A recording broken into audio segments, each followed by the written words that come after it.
bonjour, bienvenue à vous. Je suis ravie de vous retrouver pour ce live en direct de la rentrée. Alors moi je suis Mélanie, formatrice petite enfance. Je vous prépare à passer le CAP AEPE. Et donc le but de ce petit entretien, c'est d'échanger, que vous allez pouvoir poser vos questions. Alors je ne suis pas toute seule, je suis avec Anne, notre community manager, qui pourra me relayer vos questions. Donc je vous invite vraiment à les poser si vous en avez. Alors, je me présente, donc je suis donc Mélanie, formatrice au CAP AEPE, je vous le disais, je suis également jury au CAP AEPE, donc je connais bien les attentes du jury pour le passage des examens et je suis également éducatrice de jeunes enfants. Alors, peut-être que vous avez des questions, je me dis, sur les épreuves, si vous avez l'intention de passer le CAP, c'est peut-être quelque chose qui vous intéresse, donc je vais faire un petit point sur les épreuves professionnelles du CAP AEPE. Alors tout d'abord, le P1, la première épreuve professionnelle, va consister à la connaissance du jeune enfant. Qu'est-ce que le jeune enfant? Eh bien, c'est l'enfant de moins de 3 ans. Donc le P1 va consister à comprendre, découvrir les besoins du jeune enfant, l'enfant de moins de 3 ans. C'est une étape essentielle dans le développement de l'enfant. On dit toujours que tout se passe avant 3 ans, je ne suis pas tout à fait d'accord, mais il y a beaucoup de choses qui se mettent en place en tout cas. Et lorsque l'on observe un enfant de moins de 3 ans, on s'aperçoit qu'il travaille énormément des chantiers différents. Il passe de l'enfant un peu dépendant de l'adulte à un petit être qui va se déplacer, qui va commencer à parler, qui va découvrir les relations avec les autres. Donc le P1, c'est une grosse épreuve du CAP Petite Enfance, c'est coefficient 7, et donc il est important de bien le travailler. Donc moi je vous accompagne dans cette découverte à travers des cours en direct. Chez Espace Concours on fait des cours en direct, mais également des training classes, et vous avez évidemment une plateforme qui va vous parler plus largement de l'enfant de moins de 3 ans pour vous préparer à ces épreuves. Alors, cette épreuve de P1 va être étroitement liée avec vos stages que vous allez réaliser auprès des enfants de moins de 3 ans, et vous aurez à expérimenter un soin du quotidien et une activité d'éveil. Ces deux actions que vous allez expérimenter lors de votre stage, eh bien vous allez rédiger 2 fiches techniques que vous présenterez à l'oral devant un jury. Voilà pour l'épreuve EP1. La deuxième épreuve professionnelle, l'épreuve EP2. Là, ça s'intitule l'accueil collectif. Donc on n'est plus vraiment ciblé sur l'enfant, mais on est ciblé sur les différents lieux où on peut intervenir lorsque l'on est diplômé du CAP AEPE. L'accueil collectif 0-6 ans. Donc évidemment, tout ce qu'on appelle les EAJE, les établissements d'accueil du jeune enfant, crèche, micro-crèche, multi-accueil, etc. Mais également l'école maternelle et également les centres de loisirs ou également les centres de vacances. Donc, c'est la connaissance plus générale de ces établissements, du rôle professionnel que vous aurez à jouer auprès des enfants, auprès des professionnels qui travailleront avec vous, mais également auprès des parents. Donc là, l'épreuve consiste à 1h30 d'écrit. Vous pourrez donc avoir un sujet qui pourra concerner l'un de ces domaines que je vous ai présentés et vous aurez à rédiger vos réponses. Donc c'est 1h30 d'écrit. Le P3, c'est un autre domaine. C'est le domaine individuel. C'est je suis professionnelle, mais j'accueille individuellement les enfants. Donc ça peut être soit à mon domicile, comme les assistants maternels, soit en MAM, maison d'assistants maternels. Ce sont les lieux où les assistants maternels peuvent se regrouper pour accueillir les enfants dont ils ont le contrat. Ça peut être également quand on garde des enfants au domicile des parents. Donc c'est ce domaine-là. Et là, l'épreuve va se dérouler de 2 manières différentes en fonction de votre situation. Si vous êtes assistant maternel déjà, imaginons que vous travaillez, vous êtes déjà assistant maternel, eh bien vous avez peut-être eu l'occasion de rédiger ce qu'on appelle un projet d'accueil. Eh bien vous, l'épreuve EP3 consistera à présenter à l'oral votre propre projet d'accueil. Maintenant, vous n'êtes pas assistant maternel, vous ne travaillez pas déjà au domicile des parents et vous voulez vous former avant de travailler. Donc, du coup, là, vous n'avez pas le choix. Le P3 sera sans projet d'accueil réel. Et il faudra donc rédiger pendant 1h30 autour d'une situation, une partie d'un projet d'accueil. Je vous explique tout ça évidemment lors de mes cours et je vous accompagne pour le préparer. Mais en tout cas, vous aurez 1h30 d'écrit suivi 25 minutes d'oral. Voilà pour les épreuves professionnelles. Est-ce que vous avez des questions? Alors, je n'ai pas de questions, mais on a beaucoup de personnes qui nous regardent et beaucoup de personnes qui nous disent bonjour. Donc, ravie de vous accueillir du coup pendant notre live. Je me permets peut-être juste de rappeler, Mélanie, les formations qu'on propose chez Espace Concours. Donc Mélanie, notre formatrice référente du pôle Petite Enfance. Mais mais dans le pôle Petite Enfance chez Espace Concours, on a d'autres formations. Comme alors, massage bébé, par exemple, oui, tout à fait, tu as raison, Anne. En fait, quand on travaille auprès des jeunes enfants, il y a plein de domaines qu'on peut travailler en parallèle. Et donc, effectivement, on propose aussi d'autres formations comme le massage bébé. Là, c'est Amandine qui vous suit et vous forme au bienfait du massage bébé. Le langage signé. Vous avez donc la possibilité d'apprendre cette technique pour dialoguer avec les enfants, communiquer avec les enfants par le biais des signes. Vous avez également le maquillage enfant. Vous pouvez aussi vous former pour proposer des ateliers de maquillage enfant. Donc voilà, vous avez d'autres formations. Je vous invite vraiment à regarder sur notre site où tout est expliqué. Mais oui, c'est toujours intéressant d'aller se former en parallèle sur d'autres notions. Et du coup, chez Espace Concours aussi, vous avez plusieurs outils pédagogiques qui vous accompagnent en fait tout au long de votre formation avec nos formatrices, et on a aussi une équipe pédagogique en fait qui répond à toutes vos questions sur la plateforme. Et alors du coup, j'ai quelques questions qui sont arrivées entre-temps. J'ai Mélissa qui me demande bonjour, est-ce que les personnes qui ont déjà un CAP sont dispensées des épreuves générales? Tout à fait, si vous avez déjà un CAP ou un bac, vous êtes tout à fait dispensé des épreuves générales.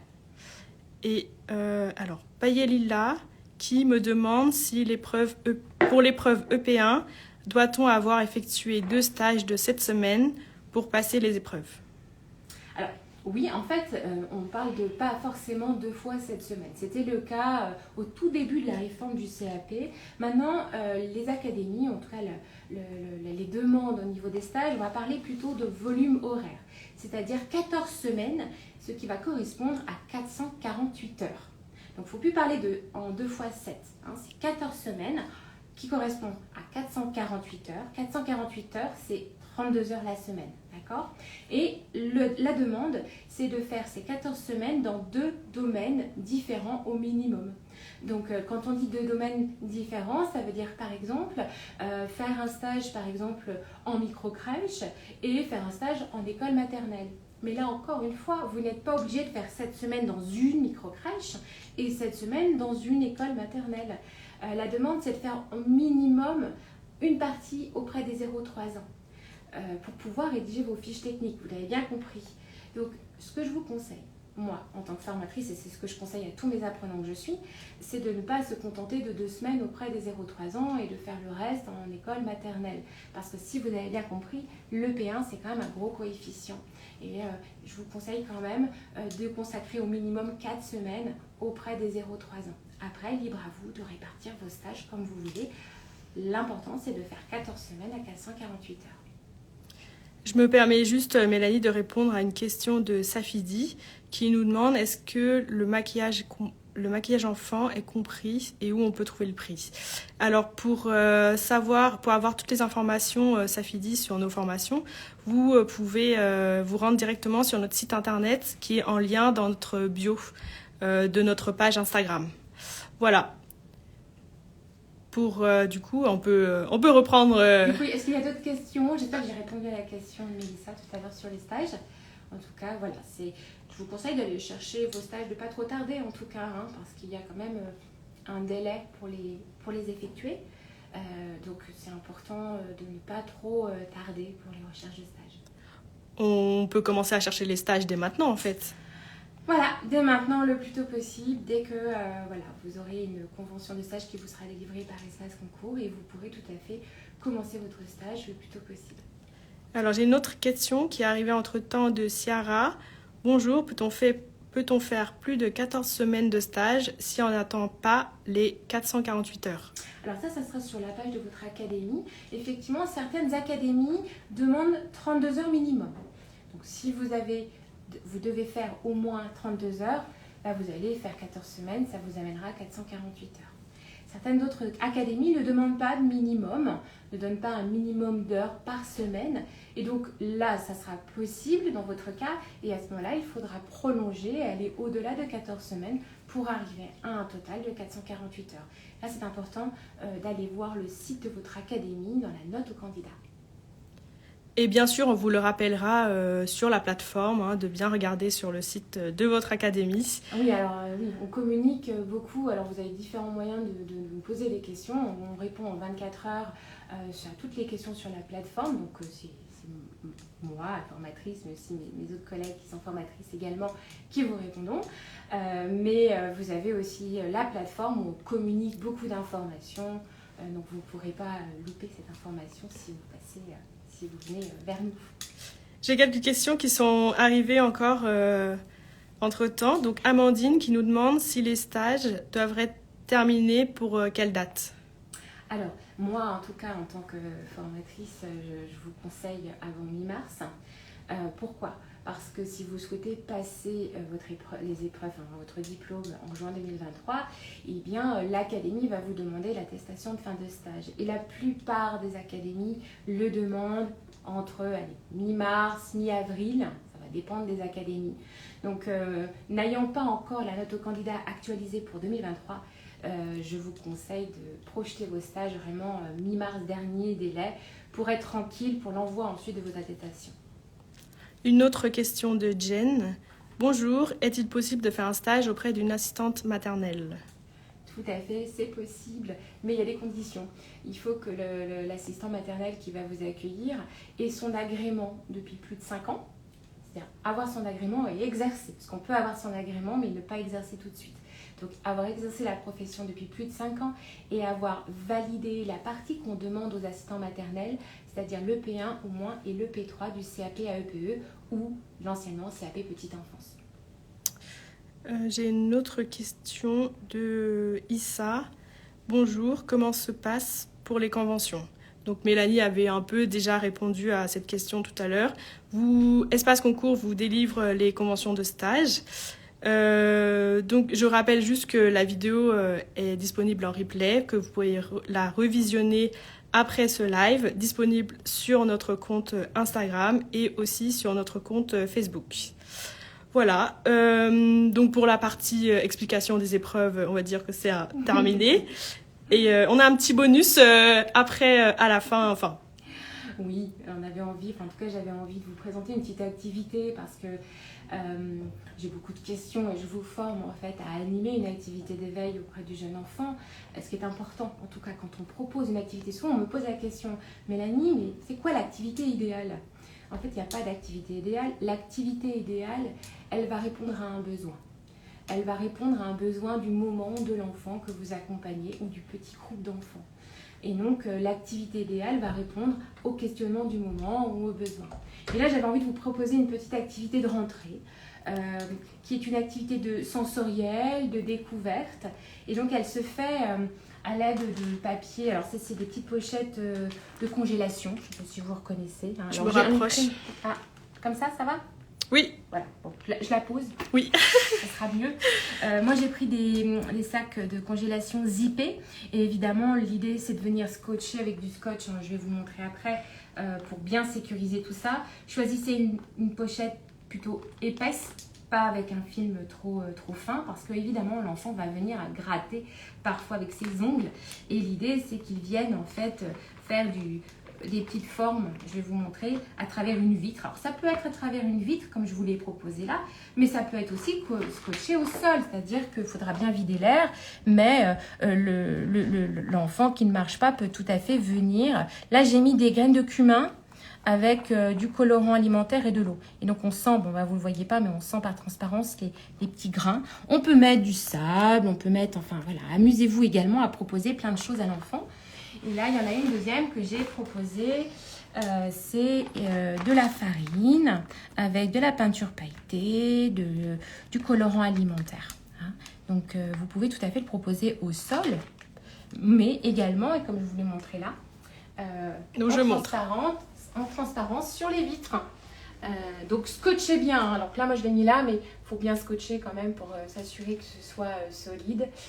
Là j'ai mis par exemple de l'eau avec de l'agar-agar et des petites feuilles vertes découpées. Ici c'est de la farine. J'ai mis des petits pompons que l'enfant va pouvoir venir découvrir avec ses doigts. Ici c'est de l'eau avec de la peinture. Il y a des paillettes aussi. Des paillettes, exactement. De l'huile.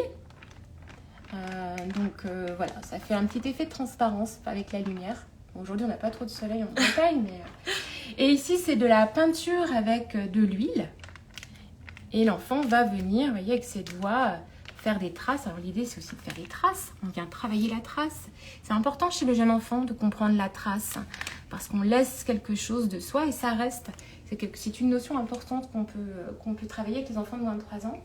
Et puis ici, là, de l'eau, de la farine. Bon, je me suis amusée à faire un peu l'apprentie sorcière. À vous de le faire. Et l'intérêt, évidemment, vous pouvez proposer ça. Mais l'intérêt, ce qui va faire l'intérêt de l'activité, c'est qu'il y ait toujours un adulte, en l'occurrence vous, qui venait animer l'activité, qui va venir mettre des mots, expliquer ce que ressent l'enfant. Même s'il lui-même ne parle pas, eh bien, c'est l'occasion de remarquer, d'échanger autour des sensations et des expériences de l'enfant. Voilà. Du coup, il faut bien scotcher, sur la fenêtre. Est-ce qu'il y a un âge minimum pour pouvoir proposer ce genre d'activité? Non, parce qu'au final, comme je disais tout à l'heure, on peut très bien le proposer au sol. À partir du moment où l'enfant, par exemple, marche à 4 pattes, par exemple, et se tient tout seul assis, on le fait cette démarche tout seul, eh bien, on peut tout à fait être à côté, près de lui proposer 3 petites pochettes et puis le laisser manipuler les pochettes. Donc, il n'y a pas un âge minimum, on va dire, à partir du moment où l'enfant se tient tout seul assis et marche à 4 pattes, il peut tout à fait manipuler les pochettes. Et puis, on peut vraiment s'amuser à mettre les ingrédients qu'on veut à l'intérieur. Du sable, du colorant alimentaire. Donc là, j'ai utilisé que des produits naturels, évidemment. De la peinture adaptée, de la farine. Alors, on dose évidemment les quantités. L'idée n'est pas de gâcher la nourriture. C'est vraiment de faire des expériences, de réutiliser, parce que ce sont des petites pochettes qu'on peut... Là, on peut mettre au frigo une semaine facilement. Ça se conserve. S'il y a de la farine, de l'huile, on peut le mettre au frigo. Et en plus de ça, ça va apporter un petit côté frais.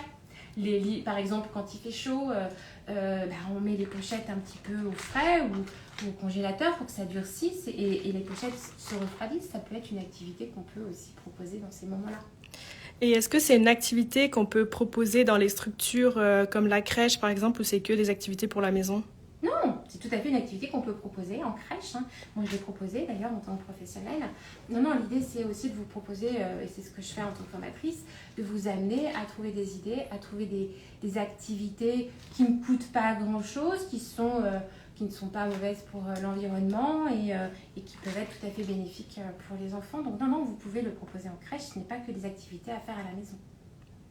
Et j'ai une petite question de Payenne Lilia sur l'activité. Donc, à partir de 9 mois environ, on peut proposer cette activité pour les enfants. Alors, oui, mais encore une fois, en fait, j'ai commencé tout à l'heure en disant que la meilleure activité, c'est celle qui répond à un besoin. Donc, effectivement, si l'enfant de 9 mois est dans la découverte, marche à 4 pattes aisément et commence, vous le voyez commencer à comprendre, à chercher, à utiliser des formes, des matières différentes, c'est une activité que vous pouvez proposer à 9 mois. Peut-être que vous allez avoir un enfant de 9 mois, ça ne va pas l'intéresser du tout parce que lui, il n'est pas en train de travailler ça, il est en train de travailler la motricité, lui. Lui, ce qui l'intéresse, c'est peut-être de venir grimper, de faire rouler, etc. Mais ça ne veut pas dire que ça ne l'intéressera jamais. Ça veut juste dire qu'il est en train de travailler autre chose. Donc, quand vous êtes dans les propositions d'activité, regardez, observez et dites-vous à qui je m'adresse. Vous adressez à des individus, pas à des tranches d'âge. Individualisez votre proposition. Et c'est ce qui va faire que ça sera intéressant, que vous prendrez plaisir parce que l'enfant prendra plaisir. Donc oui, 9 mois, un enfant de 9 mois qui est en train de travailler ça, pourquoi pas. Merci en tout cas Mélanie pour cette proposition d'activité et merci à tous pour avoir suivi le live. Donc Chris, le live il sera bien en replay, disponible en replay sur notre page Instagram. Et puis Mélanie, on va te retrouver, enfin nos apprenants vont te retrouver pendant les cours en direct, les training classes, etc. Exactement. Pendant encore une année scolaire. Voilà. Merci beaucoup Mélanie pour ce live et pour ces idées. À bientôt. À bientôt à tous. Au revoir.